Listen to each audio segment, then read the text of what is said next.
You're listening to America's Web Radio on the AmericasBroadcastNetwork.com. Thank you for listening. Good morning, everybody. Welcome to another episode of the Doctor's Lounge. I'm Dr. Scott Barbour. You're listening to us on America's Web Radio. Today we have a great show for you guys. We're going to talk, as usual, about the failures of government-run healthcare and the benefits and virtues of free market medicine. And today I have one of my good friends who I've been working with for years and years now. We got to talking in the operating room the other day, and as commonly happens when we're working, we start reminiscing about the VA healthcare system, which for me is ground zero as evidence for why we should never allow government-run healthcare to take over our healthcare system in this country. And that's why all of you should be voting vigorously against Medicare for all. If that were to ever take place, we'd be in big trouble. And we're going to share with you a little bit about what government-run healthcare looks like. Now, on this show, we promote free market medicine. And one of the most important things about the free market and about capitalism is what we call the discipline of failure. That means that if you implement a plan and it fails in the free market, you go out of business. There's a discipline of failure, meaning you are incentivized to create something that people like, something that works, and something that makes you successful so that you can grow and expand. And over time, this promotes good ideas and suppresses bad ideas.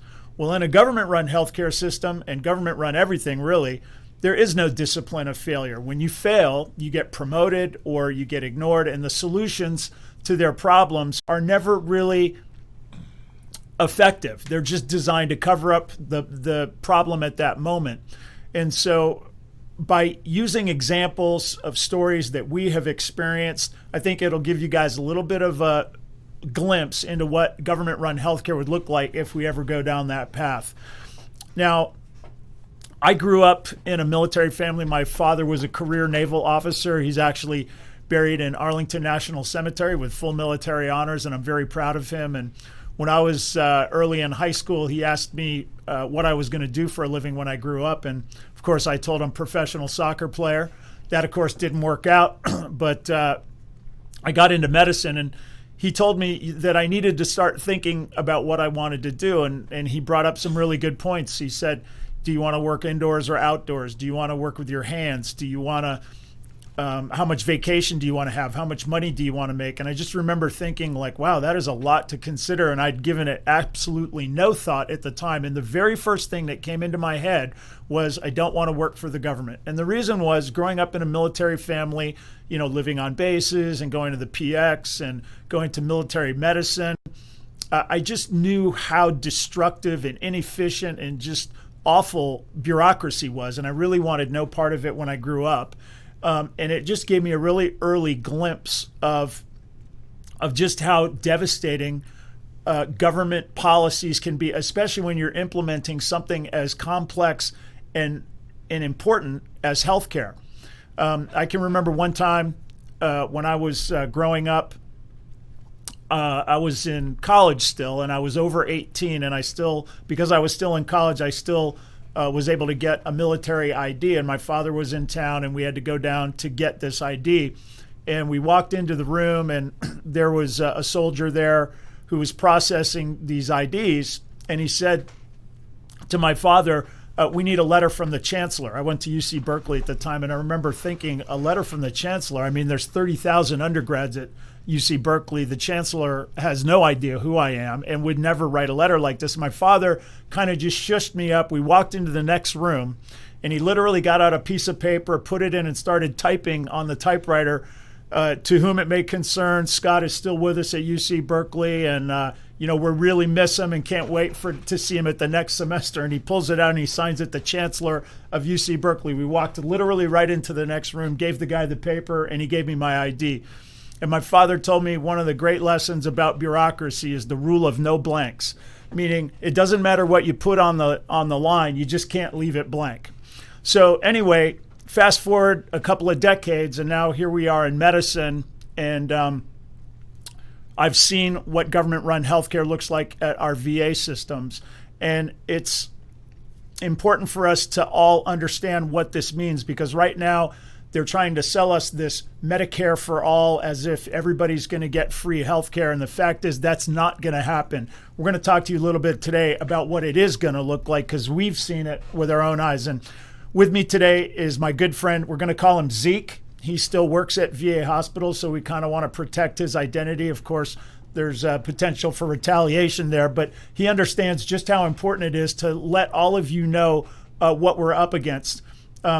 Zeke, tell me a little bit about yourself and how you've come to work at VA hospitals and see what's going on there. Well, thanks for having me, Dr. Barbour. Appreciate it. So I've been working in and around the VAs for over 17 years now, and really just got in-depth information on how the SPD works, the operating room and nursing staff, whatever. So SPD, explain that. For sterile processing department. Yeah. It's where the surgical trays go to get washed, cleaned, disinfected, sterilized, and ready for the next surgery. And what do you do in the hospital? What's your role? Basically, bringing in the trays for surgeries. So the equipment that doctors use, you bring in stuff. Yeah. So typically, what happens is only at the VA we have to bring in two trays, duplicates of each tray. They have to be there 48 hours prior to the surgery. The reason being is typically because the sterile processing machines, their washers and their sterilizers don't work effectively. You'll have trays that are wet and or the wrapping. There's a blue wrapper that goes around the trays with sterile strip tape, indicator tape, and it'll be popped. There'll be a hole in it, so then that tray can't be used. So just to kind of give you guys a feel for what's going on, as an orthopedic surgeon, I have a patient that comes in. Let's say they have a broken leg, they fractured their tibia, and I need to fix it with a nail. So I have to figure out what company I want to use. So I'll call Chris. I have most of my reps that sell me all the different equipment I use for the various surgeries I do. I'll send them a text and I'll say, hey, I got this case. Let's do it on Tuesday. And then Chris is responsible, or Zeke, I should say, is responsible for bringing in the equipment for me to use in the operating room. And, of course, that equipment has to be sterilized, and then we put it on the back table. And that's what this SPD is, the sterile processing department. So when we go to the VA, how is this different than going to other facilities? So it's different in a couple ways. Number one, like I was telling you earlier, you have to bring duplicate trays. You have to bring them 48 hours ahead of time. No other hospital does that. And again, it's mainly due to the sterile processing equipment that they have, and also some of the staff. They don't take the trays out, or they take them out too early. You got a wet tray. Also, just trying to find trays. They have their own trays that are purchased. I'm not allowed to inventory those trays because they belong to the VA. But nobody from the VA can inventory those trays either. So you have these bought trays that are, a couple $100,000 sometimes, sitting there missing a screwdriver, missing a drill, missing K-wires. And the sad part is they come up, the doctor says, hey, I can't use this tray, it's missing items. It goes back down and it comes right back up the next week or week after looking identical, if not worse. So the real frustration here is because there's no discipline of failure at a VA hospital or ostensibly any government-run hospital that you see in socialized medicine in other countries, there's no real potential for these employees to be fired. I mean, if they do a poor job or whatever, nothing ever happens to them. And in many cases, they get promoted to get them out of critical duties. And as an outside vendor, Zeke here is responsible to me. I'm counting on him to bring me the equipment that I need. And he has to work through these employees who just absolutely couldn't care less if these trays get processed appropriately. And so he's struggling to work through these people to make sure the trays get from, him through the sterile processing and into the operating room where I use them. And I can just tell you when I used to work at VAs, thank God I haven't been in one for a very long time, but when I used to work at VAs, it was just standard practice that you would open up a tray and the most critical pieces of equipment would be missing. And then when you'd mention it to the employee, they'd shrug their shoulders. They couldn't care less. And it just gets to be really frustrating and really demoralizing. And, it's not to say that there aren't good people at a VA. There absolutely are. There's just like any place. It's just there's no accountability. And the bureaucracy has a way of protecting itself. And just let me give you a little example of this. I've shared this story on this show before. I was an intern and we were working in a trauma situation. A patient had a broken pelvis and we were putting this device on called a pelvic external fixator, which are these metal rods that go into your hip bones, and it helps us compress your pelvis when you've had bad injuries, and it helps to prevent bleeding, and it's potentially a life-saving procedure. So we're in the middle of this case, and we have this assistant who's in the room, and she's fighting with the head surgeon, and the head surgeon is, trying to basically save this patient's life. The nurse got frustrated with him and took the equipment and dropped it on the floor to contaminate it just to spite the doctor. And I remember thinking to myself, oh my gosh, we're in the middle of this, case. This patient's life is on the line, and this woman just, like a child, drops the instruments on the floor. And of course, the surgeon swore at her, which I would have as well. And then at the end of the case, I'm thinking to myself, she's going to get in big trouble for what just happened. And actually what happened, the administrator came down and started talking to the two and brought up to the surgeon, wait a second, did you swear at her? And he's like, well, yeah, I swore at her, but she dropped the stuff on the ground. And the administrator's like, well, this is just unacceptable. You can't swear at her. Basically reprimanded the doctor, and the nurse got promoted to the head of the operating room. And the thinking was, by getting her out of the operating room, that's how they solved the problem, because now she can't, have problems with the doctors and drop equipment on the floor, because she has a position in charge of the entire operating room that's basically away from the doctor. And this is how the bureaucracy thinks. There's just no solution that's actually based on the end consumer, right? And that's really what capitalism is the free exchange of goods and services for an agreed upon price that's good for the buyer and it's good for the seller. But in the government-run healthcare system, there is no what we call discipline of failure. And as the bureaucracy grows, it tends to protect itself. Oh, yeah, exactly. I mean, we have another example was the head of sterile processing at one point. You brought a tray and it's supposed to get washed and then put into the sterilizing oven. And it was between cases, so just took it downstairs, gave it to sterile processors, and the next day they brought it back up. We opened it, and it was just blood and bone from the previous case. The head of sterile processing literally stared us in the eyes and said, "You didn't tell me to wash it," and he was promoted up. Yeah, you see, I mean, you got dirty instruments from a previous case. They need to go and get washed and sterilized for the next case. And they basically come back on the operating table. You open up the tray, and what you see is dirty equipment. I mean, this is the kind of stuff that you would never see anywhere other than a VA hospital. And one of the shocking things about this, too, is every doctor knows this. Every doctor who's watching me has spent time working at a VA. We all have stories like this. And one of the shocking things to me is I'm now in medicine, if you count my training, almost 30 years. And how is this still happening? How is this still going on? And how is it that every year we're teetering on the brink of socialized medicine with this Medicare for all? And the reason is they're lying to you all the time. Politicians, special moneyed interests, and we talk about it all the time on the show. One of the great things about this government-run healthcare for a lot of the special interests like insurance companies, hospital systems, and device manufacturers is that they have access to money with no input from the doctor or patient. So they can just start selling their products and their services just by basically buying off people at the top of these hospital systems. And we see it time and time again.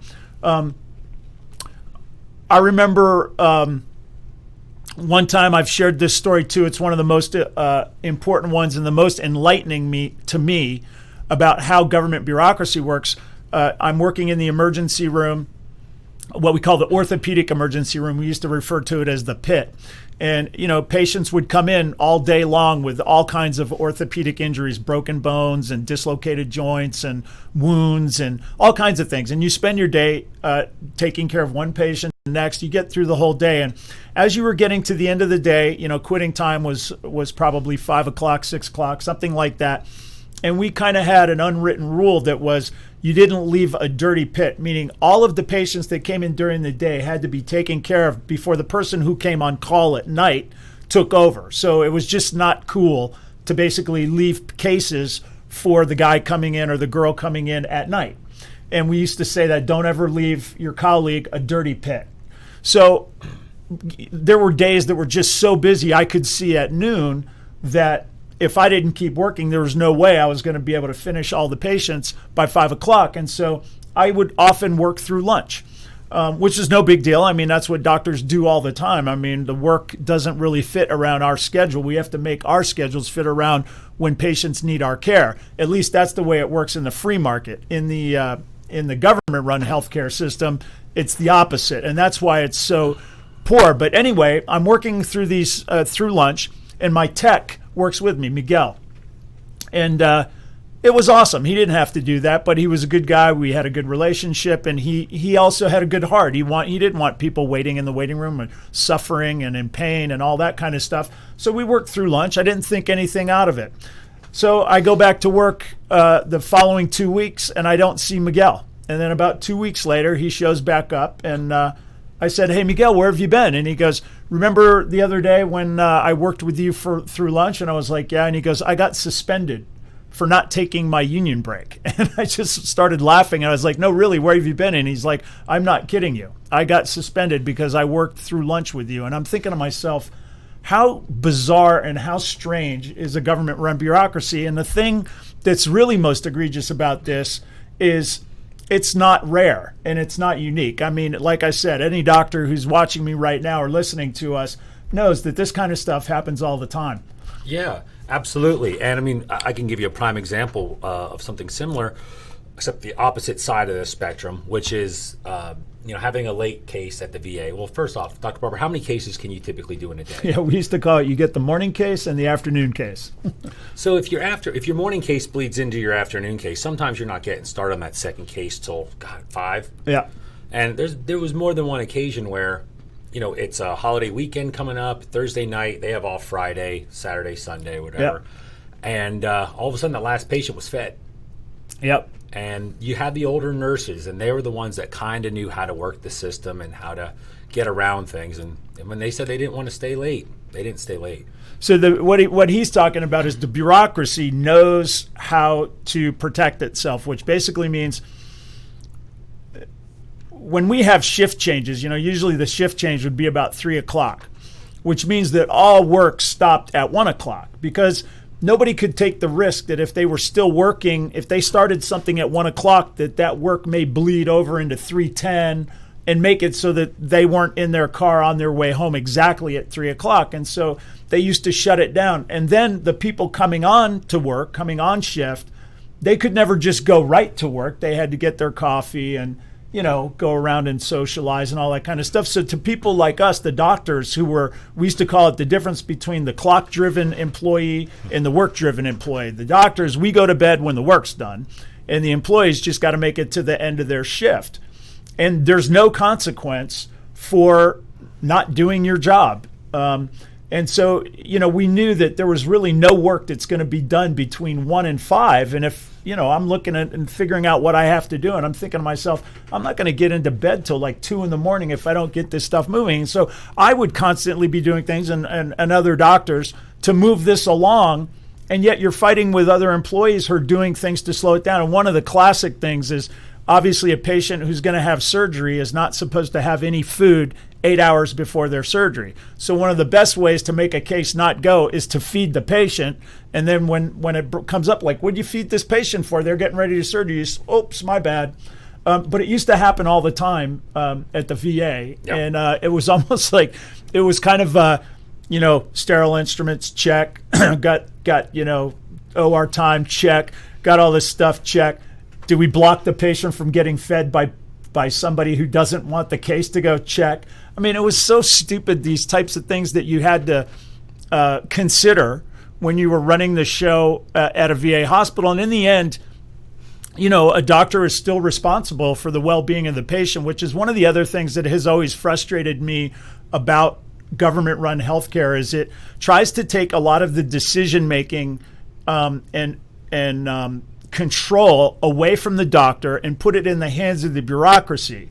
But if anything goes wrong with the patient, it's still the responsibility of the doctor. And that's one of the reasons that doctors tend to be like, you know what, I'm not even going to get involved in this. And the victims of this are the patients. They're getting, less good care. They're getting, in many cases, terrible care or no care.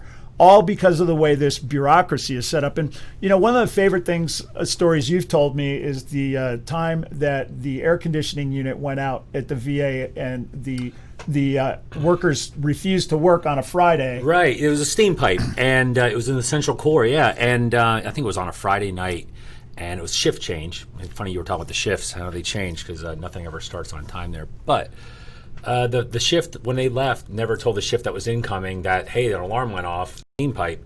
So Monday morning comes around, all cases are canceled, and I think the VA had like 8 rooms, and typically only 3 or 4 would run. So that's a waste of money there. But everything was canceled for the next week or so, the entire central core. And the central core, for people that don't know, is where some of the pre-sterilized instruments, they come in boxes or wrappings. They're already sterile. They're even like your implants, your total knee implants.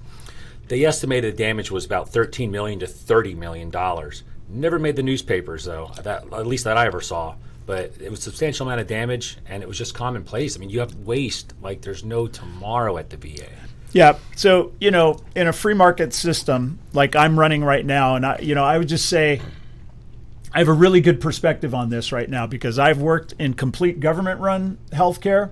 I've worked in kind of a mesh between government-run healthcare and free market medicine. And now, thank God, I have almost 100% free market medicine. And I can tell you that the things that I focus on to run my practice are very geared towards taking care of the patient and making sure that things are done appropriately and efficiently. And, I work under the edict of the discipline of failure, meaning if I don't provide a good service to my patients, they're going to go away and I go out of business. And that's how it should be, because it forces me to work on things that are important to my patients and provide good service and good care. And and this stuff is not easy. Things like the VA don't have this issue. And what he's talking about is in the VA sterile area, there's a lot of temperature sensitive equipment, tissues, and all kinds of things that are very important. And what happened was the power went out on a Friday. Well, the workmen that were coming in that were supposed to fix it decided they didn't want to work late on Friday and they didn't want to do it on the weekend. So they just let it get hot in the summer in this city. Over the weekend, and all of this stuff was destroyed, $13 to $30 million worth of equipment. And what happens? Nothing. It's taxpayer money, so who cares? They try to get more money to replace the things they can, and if there's things that can't be replaced, like, okay, well, we just won't deliver that care. And that's, all of this lack of attention to detail and lack of concern for these issues eventually shows up in the waiting room. Because as a doctor, when I used to go and go into clinic where we'd see patients, we knew we had very limited OR time and limited equipment. So we would see, maybe 100 patients in a day, and we knew that we could only operate on a couple of them. So we would have to pick the ones that had the right kind of injury, meaning we had the equipment to take care of it, and all of the other ones we would send to physical therapy. And I remember it was a really tough experience for me because a lot of these vets needed care and they wanted care and they were looking to us for care, and I just couldn't offer it because I didn't have OR time, I didn't have equipment. And what we used to do to try and avoid it, our rotations at that time were 2 months. So we would say, what the plan is we're going to send you to physical therapy for 2 months, and when you come back, we'll see how you're doing. And the reason that we would do that is because in 2 months I was going to be gone, and the next person coming on could, start over with the patient and be like, oh, well, I just met you, and I wouldn't have to face them. And I hated it. And I just remember one time in particular, a vet looks at me and I said, okay, well, we're going to send you to physical therapy for 2 months. And he goes, that's funny. That's what the other guy said. And it was so the person who was before me did the exact same thing I was doing. And I just remember thinking to myself, this is just no way to run a business. And let me just give you one example of how a free market healthcare works. I'm very big about anything I use. If I have an appointment at 2 o'clock, I want to be seen at 2 o'clock.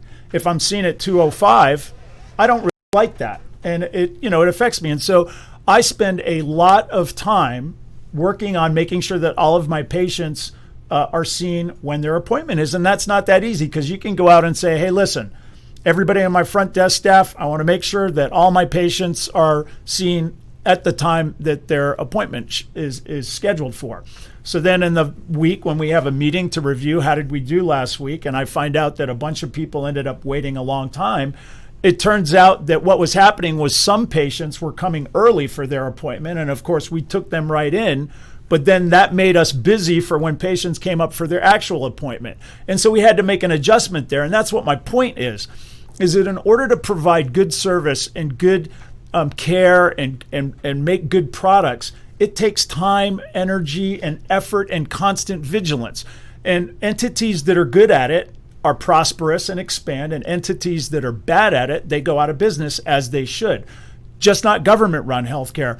And the issue is that the more power and the more control that the government has, and the less options that patients have to go elsewhere, the worse the problem gets, because the bureaucracy grows, but the care for the patient gets less and less, and then the costs become exorbitant. And that's this other thing is, they're always lying to us about how much money is saved in socialized medicine versus free market medicine. And it's ridiculous because, first of all, it's not. They basically, when they present the statistics to us, they just don't count all the money so they can get a number that's less. And what you're getting for the money is so much less. I mean, in a government-run socialized medicine setting, you may have a card in your pocket, but that doesn't necessarily equal care, right? Right. And what else you got in there? Well, you were talking about the standard of care. I mean, recently they had the vet that was bitten over 100 times at the retirement home by ants. Yeah. You also had an issue where a patient was on the table for a surgery and they didn't have his blood type, and that did not turn out well. Yeah. I mean, these are just details, but when you're talking about life and death situations and healthcare, the consequences for not paying attention to the details can be catastrophic. And that is why it is so important for us to get the word out, and also why I'm so stunned. I'm in medicine 30 years. I'm not the only person who knows this, and I just don't understand why there isn't more of a mass movement, especially from the medical community, to stop this stuff. I remember when I first got to the VA, I was young and naive, and I was feeling good about being a doctor. I loved taking care of people. One of the things my father told me is, find something that you love to do and make a living at it, and you will never be at work, because when you're doing what you love, you're never working. And that's what I am. I mean, I am an orthopedic surgeon. I have family and friends that'll contact me on weekends and all this stuff, and they're always apologizing profusely for intruding on me. And I'm like, I love this stuff. I absolutely love taking care of patients. So anyway, I'm young and I'm just getting into it. I'm actually starting to acquire some skills, so I'm really excited to get out there and use my skills. And I show up at the VA, not my first time at a VA, but certainly early in my career. And immediately I start noticing that a lot of the inefficiencies about what's going on is because people just refuse to do their job. And so my buddy, my partner, who is also an orthopedic surgeon, we'd go two at a time at the VA, we started noticing that if we went and got the patient, we put him on the table, we did the operation. If during the case I needed anything, I would scrub out, I would go get it myself, because if I were to send for it, people would be on their union breaks and nobody would show up, and it would be an hour before I got a screwdriver or something. So I learned early on, just go get it yourself. I could go pick it up, take me 30 seconds, come back, scrub back in. I do the case. When I was done, I would take the patient, put them on the bed. I personally would wheel them to recovery, get them to the recovery room. I would then go back to the operating room, grab a mop, clean the floor, and do what we call turning over the room. I'd clean the bed, empty out all the garbage, and basically do what we call turn the room over and get it ready for the next patient. Then I would go up to the core, I would get the next patient, wheel them down, and put them on the table and start the process over. And instead of doing the morning case and the afternoon case, we were probably getting like 4 or 5 cases done in a day, which was absolutely unheard of. And this went on for probably about 3 weeks. And then my partner and I get a call that the head of the VA wants to see us. And Not good. my partner and I are looking at each other and thinking, we're high-fiving each other. We're feeling good about ourselves. I remember the ride up to the 6th floor in the elevator, and I'm thinking, they'll probably give us medals, maybe a bronze bust of me and him sitting in there in the front of the VA. You know what I'm saying? It's like, because we're awesome. We're helping people. We're making it work. Anyway, we go into the office, and guess what? That didn't happen. We did not get a medal. We did not even get a pat on the back. In fact, what we got was a reprimand and a threat. The head of the VA basically told us that if we did not cease and desist from upending his system, that he would make sure that we did not get the fellowships that we wanted. And he basically was going to go out of his way to destroy our career. And I just remember sitting there, jaw open, like, how is this happening in the world that I live in? I'm young and naive, and I just can't believe that the person who runs the VA is not really concerned with patient care. What he was concerned about was not having any issues. And by us working, we were creating work for the people around us, and they simply couldn't have that. So they complained and all this kind of stuff. It eventually made it to the top, and they discovered that we were the problem, because we had the audacity to work and to actually do things that were in the best interests of patients. And I remember being so demoralized after that. For the rest of the rotation, my partner and I, we would come in the morning. We'd let the medical students do everything. We would just lay in our beds and watch the VA cable TV. I remember at the time Rudy was out. So we basically would watch Rudy every day. And I remember one of the medical students came in, and she was standing there, and she had her little note card, and I'm on one bed, and my partner's on the other bed, and we're laying there watching TV, and they're presenting to the patients.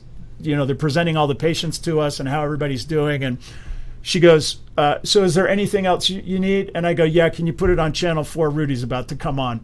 And I just remember thinking, what a waste and what a tragedy. And I remember during those times, I vowed to myself I was never going to allow myself to work in a system like that. And I was going to do everything I can to end this system.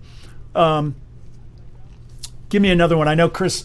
Yeah, so I will tell you. Yeah, Zeke sent me a bunch of stories that we wanted to talk about. Yeah, so I mean, I'll give you one. We'll give you one positive. I mean, all things aren't bad. Things are changing rather at the VA now that they are able to fire people instead of hiring up and out. Yeah.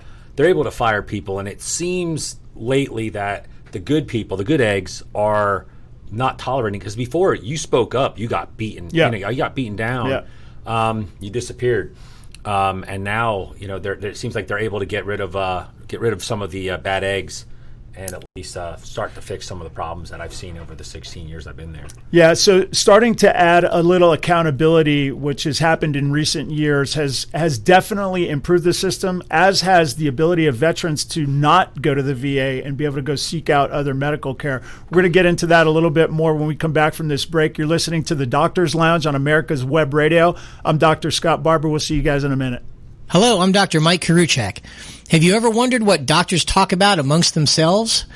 If you do, join us on the Doctor's Lounge and hear the doctors' conversations amongst themselves. Join me and my co-host, Dr. Hal Schertz, every Thursday morning, 8 to 9 a.m.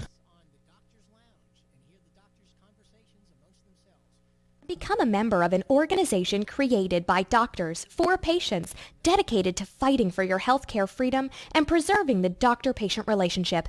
Get a pen and paper. Write down docs4patientcarefoundation.org. That's DOCS, the number 4, patientcarefoundation.org. Go to our site and please make a generous tax-deductible donation and join the fight today. Thank you.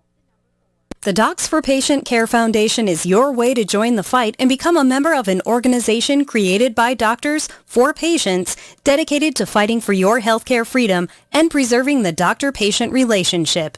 Get a pen and paper. Write down www.docs4patientcarefoundation.org. That's www.docs4patientcarefoundation.org. Go to our site and please make a generous tax-deductible donation and join the fight today. Thank you. You're listening to America's Web Radio on the AmericasBroadcastNetwork.com. Thank you for listening. Welcome back, everybody. You're listening to the Doctor's Lounge on America's Web Radio. I'm Dr. Scott Barbour, and I have my guest today, Zeke, and we're talking about negative stories from the VA, because The Veterans Administration is the best example of government-run healthcare we have in this country, and it's a view into what socialized medicine is going to look if, God forbid, we ever get it in this country. Right now, it's staring us in the face under the name of Medicare for all, but make no mistake, this is government-run healthcare, socialized medicine at its absolute worst. And we've been sort of trying to get you guys to understand how this is negatively impacting our healthcare, because there's no accountability, there's no discipline of failure. The bureaucracy works to grow and protect the bureaucracy and really does nothing to care for patients. And one of the things that make the bureaucracy so ineffective is that it does not empower the doctor-patient relationship, and that's really where healthcare needs to be focused. Medicine is a very complicated endeavor, and to deliver great care is difficult. It takes experience, it takes knowledge, it takes a lot of work and a lot of effort. And one of the only ways to hold doctors accountable, and when I say hold doctors accountable, I mean, when I went to medical school, you could study enough to kind of pass the tests, or you could study to absolutely learn it. And when I got to medical school, I applied 5 times before I finally got accepted. I really coveted my position, and I felt the awesome responsibility of being a doctor. And so when I studied in medical school, I studied absolutely as hard as I could have. I think back on it sometimes I reminisce about maybe being young again, and then I think to myself, but then I'd have to go to medical school again, and that's out of the question. And it was really out of a sense of responsibility to my future patients to really learn the material well. Well, not everybody does that. And the more the government gets in and regulates medicine, the more it takes power away from doctors and patients and replaces them with lesser trained people, you get terrible health care until you get to the point where you get no health care, which is really what happens in a socialized medicine setting. I mean, they'll do the basic prescribing medicines, usually drugs that are put on a formulary by a pharmaceutical company that's basically paying off all the people that are in control of which medications show up on the formulary. And then those medicines then get prescribed to patients with no real input from the doctors or the patients about other options, because that's the only thing that's available. And that's the thing that what I refer to as big medicine, these corporations that make money off of the sale of goods and services to patients, is to get that decision making away from the doctor and patient and get it into the hands of the bureaucracy. And that way it's easier to sell your product. Because if I was to come out and say, hey, I've got this pill, it's going to help you a little bit, and it costs $1,000, a lot of people would be like, if it's only going to give me a marginal improvement and it costs $1,000, I don't want it. They don't want to have that. What they want to do is say, here's this pill, it's free, and they're still going to get their $1,000 for the pill. They just do it through taxpayer money, and then you don't see it as the point of service, and it is not free. And that is really the problem with free market medicine. The problem with government-run medicine is that there's no accountability, whereas free market medicine, there's nothing but accountability, and it forces doctors to keep their game going. Meaning I can't just be satisfied with learning how to do a total joint replacement. When I first started doing total hips, my incision was this long. Everybody's was.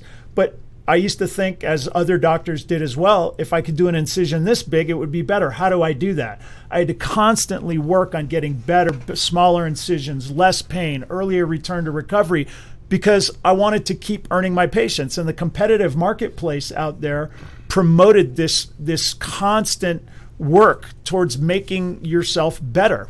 Well, that doesn't happen in a government-run system. You deliver the same thing all the time. There's really no benefit to making smaller incisions, less pain, because there's no discipline of failure.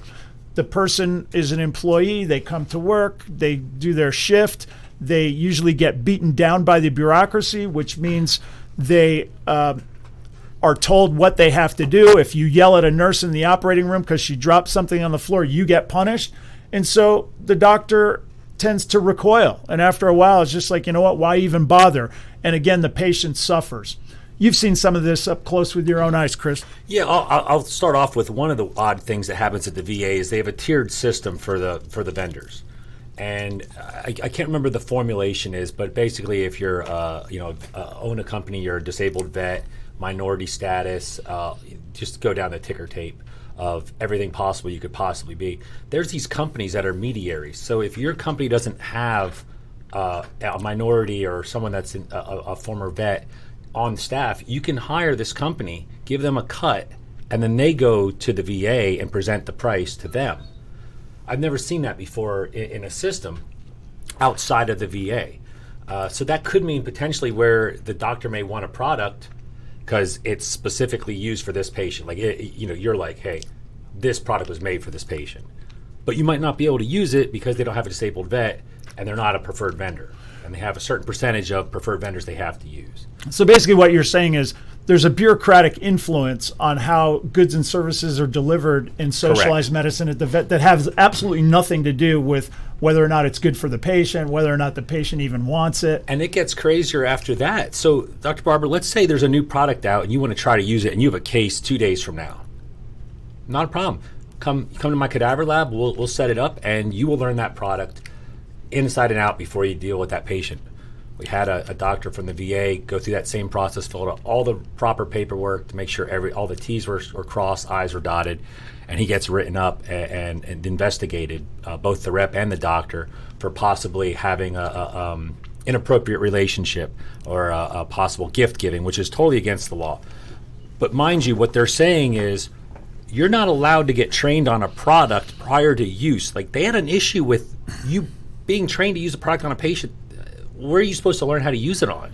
Yeah, and that's one of the important things people need to understand about medicine. You know, when I went to medical school, they taught me a lot. And then when I went to my residency, they taught me a lot more. But they didn't teach me everything. They taught me how to think. They taught me how to work through problems. They taught me a lot about what can go wrong. So how to, the Hippocratic Oath, do no harm.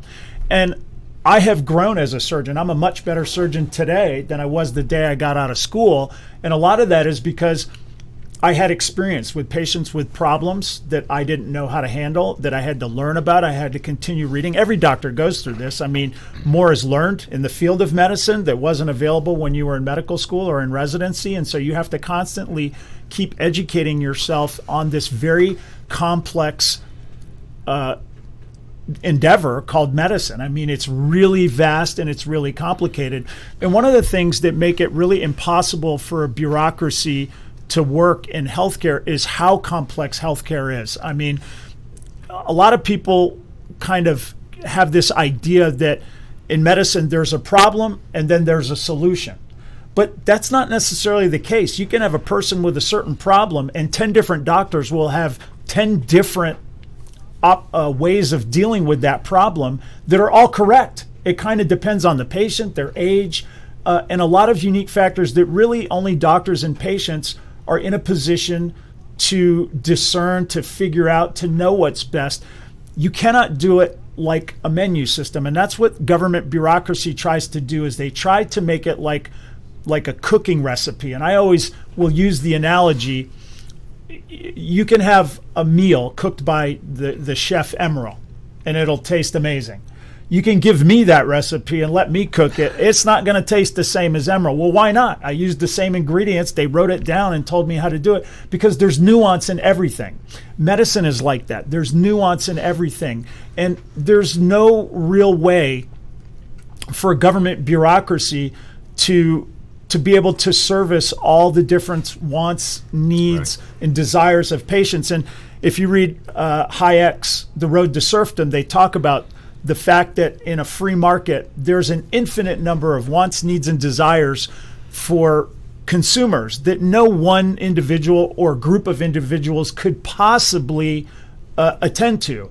But the free market can. The free market always knows what people want, how much of it they want. They know what the options are, and it always affords us the greatest opportunities, the highest number of choices at the lowest possible price, and it always promotes innovation because the marketplace is competitive, and we're always trying to find better ways to deliver our good or service to the consumers in a way that will get them to go tell their friends and have them come back to us.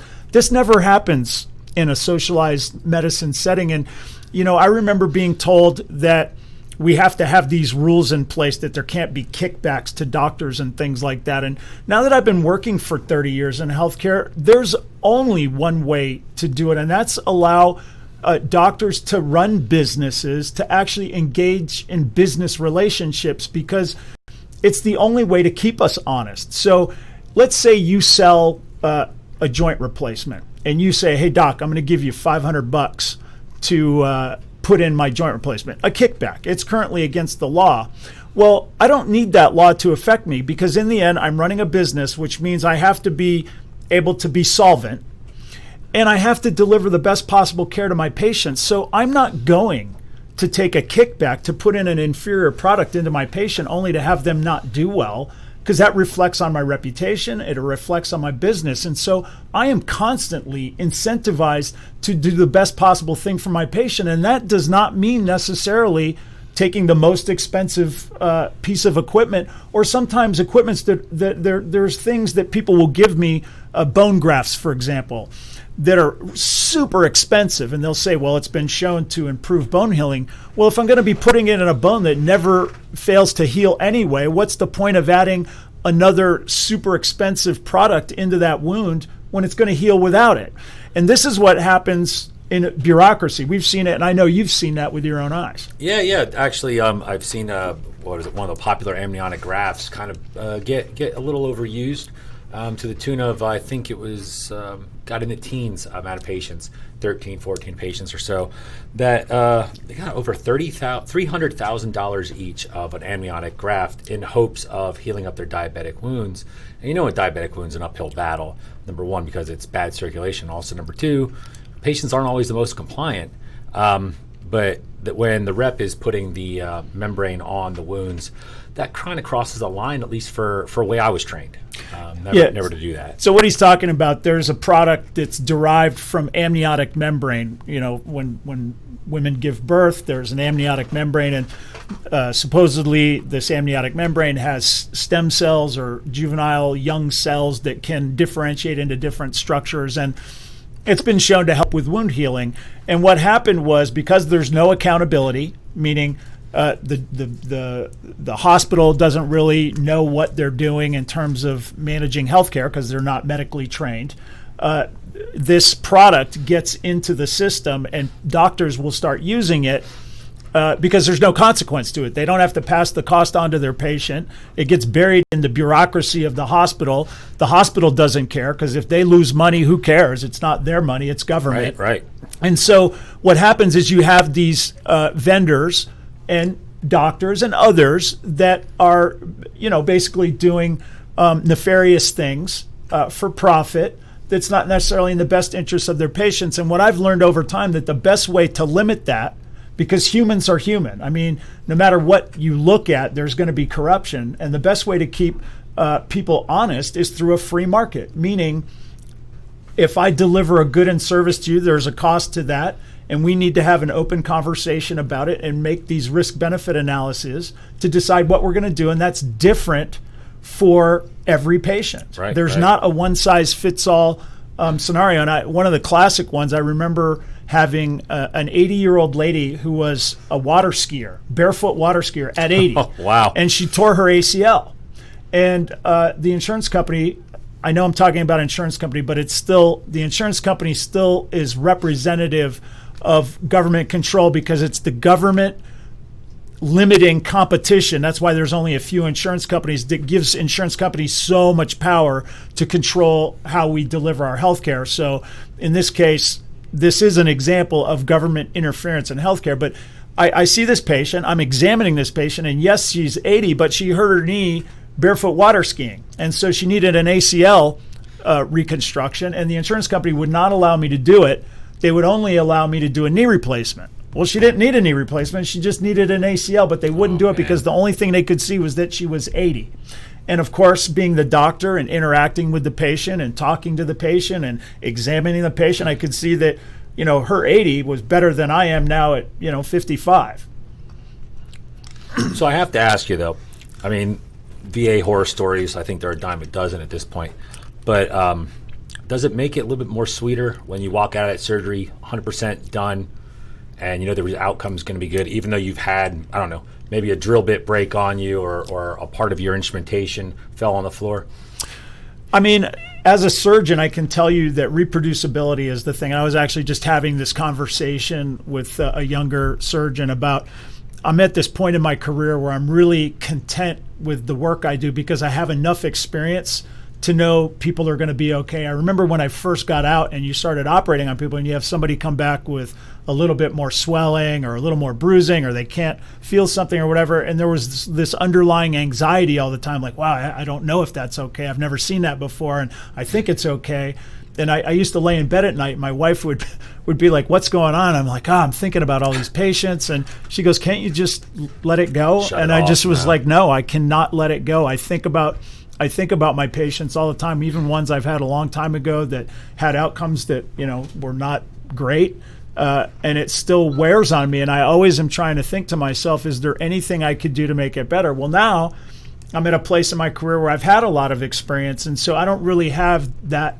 I can see every case from beginning to end. I know all the potential complications. I've had all the complications. So if they happen, I already know what to do. So it's not a big trauma to me to work the problem. There's still, obviously it tears you up if a patient doesn't have the desired outcome. Right. And that's one of the toughest things I think about being a doctor is there's a great book I read when I was in residency called House of God. It was written by a doctor, and basically it just pointed out the fact that a lot of this stuff is in God's hands. You know what I mean? Right. You can do everything right, and sometimes things turn out great, really had nothing to do with me. Other times doesn't turn out great, still didn't have anything to do with me. And so a lot of it is out of our hands, but fostering that relationship between doctors and patients is promoted by free market medicine in every way, shape, and form. Everything I do right now for my practice is designed to deliver the best possible health care to my patients because they're going to go out, and if things are great, it's going to be my name. If things are not great, it's still my name. And I'm able to see it from the inside. I know how hard we work to make sure that things happen the way they need to happen, that pain is controlled after surgery, that patients have access to information that they need, that patients have access to their medical records, that they can get handicap stickers. I mean, there's so many things that are important and integral to a patient's perception of their health care that have nothing to do with their actual illness or injury. Right, you know what I mean? right. From a doctor's perspective, it's like, you got your handicap sticker, so what? But, the surgery came out great. Well, in a free market system, I care because the patient may have the greatest surgery in the world, but they couldn't get their handicap sticker and they're angry about it. So they Right. go on social media, this was the worst place I ever was. But in a free market medicine, in a government run socialized medicine, there is no complaint window. You know what I mean? There's nobody who's accountable. And so when you lose this accountability, then the quality goes out the window because there's no consequence for not delivering great quality. And I can give you another example. One of the things that the VA system does to control costs there's about 150 VA systems across the country, and they're usually associated with a hospital system and a residency program and medical school. So they have labor to service the VA hospital that's relatively free.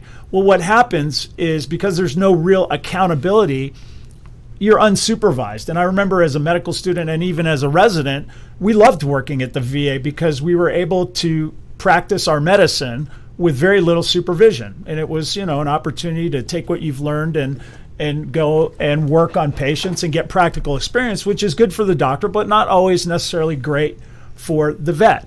And one of the things that they would do is they would hire these second-year internal medicine residents to run the emergency room at the VA. Yeah. So they're incompletely trained doctors. They don't know everything. And so they relied on the specialists a lot for injuries. So let's say you dislocated your shoulder.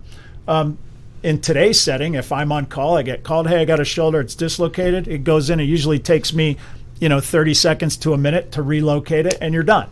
I do it in a very professional way. It's usually very minimal discomfort to the patient, and you're on your way.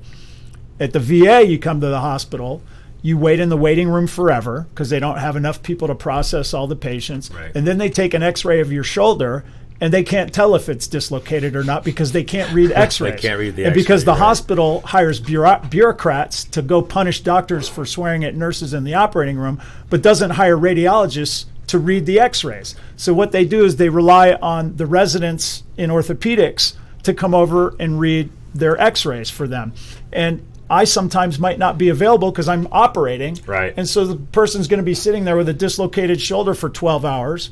I finally get out. I come over. Nope, the shoulder's located. Nothing to do here. And they could go. Or, yep, it is not located. And now it's been out for so long, I can't get it located unless we take them to the operating room. And you just see how this happens all the time. And it was really, really frustrating for me. I used to hate it being on call at the VA because they couldn't read a basic X-ray. They couldn't read a normal ankle X-ray. They couldn't read a normal shoulder X-ray. So we were constantly getting called in the middle of the night and during the day and all this stuff to come down. And I remember on one particular night, it was 3 o'clock in the morning, I get called for a shoulder dislocation. And I'm just like, oh, you got to be kidding me. And at the time, too, I'm thinking to myself, is it even dislocated? You know, you can't read an X-ray. So I get in my car. This is before digital stuff. So I had to drive 40 minutes to the hospital. I get to the hospital, and I go in, and the X-ray is normal. The shoulder's not dislocated. And I'm just like, this is ridiculous. You know, you can't have a doctor that knows how to read this X-ray. And so I went up and I said, where's the guy who called me? And they were like, oh, well, his shift ended, and he went home. So I said, where does he live? So I got this guy's address, and at whatever time it was in the morning, 3:30 in the morning, I drive to this guy's house and I start banging on his front door and he opens up the door and he's shocked to see me. And I was like, you and I are going to learn how to read shoulder x-rays right now. And I walked into his house with the x-rays and I basically taught this guy how to read x-rays. But, this kind of thing goes on in every single instance in a hospital. There's an infinite number of interactions that go on at a VA hospital. And you might ask the question, well, why don't they just hire real doctors? Why don't they just hire people to do this stuff? Well, because people like me, I don't want to work at a VA where there's no accountability and there's no discipline of failure. So they couldn't possibly pay me enough money to work at a place like that. Now, listen, I take care of vets all the time for free. You know me. I take care of all kinds of people for free, which is one of the other benefits of free market medicine is I always talk about I take care of patients and I run a business. I do two things. They're not necessarily related either because I will take care of my patients regardless of their ability to pay and all the rest of it. In fact, I never even know the money situation. I have people who run that and I just take care of the patients. And I always have this thing that I say to my staff, if somebody gets in front of me, I'm going to take care of them. So, if there's an issue there, you need to make sure that they don't get in front of me. But, the VA, they'll hire more bureaucrats. They'll hire more administrators, but they won't hire doctors to just deliver basic care. I remember when I got to the VA early in I want to say it was my second year of residency, I go over to start my, my first orthopedic residency. And they tell me one of your duties is to sign charts. And I went, well, that's weird. I haven't even been here. Why would I have duties to sign charts for an hour? So I go to the medical records. This is before electronic medical records, right? So we were paper charts. So I go into the paper charts, and they give me charts from people that discharged years ago that I never even saw. But the rule is that a doctor has to sign the chart. And this is how the VA thinks. So we used to sit there for an hour and sign the charts. Anyway, I hope you guys enjoyed listening to us talk about our VA horror stories. We'll see you guys next time on the Doctor's Lounge. You're listening to Dr. Scott Barbour on America's Web Radio. See you guys next time. Have a great week. You're listening to America's Web Radio on the AmericasBroadcastNetwork.com. Thank you for listening. The Docs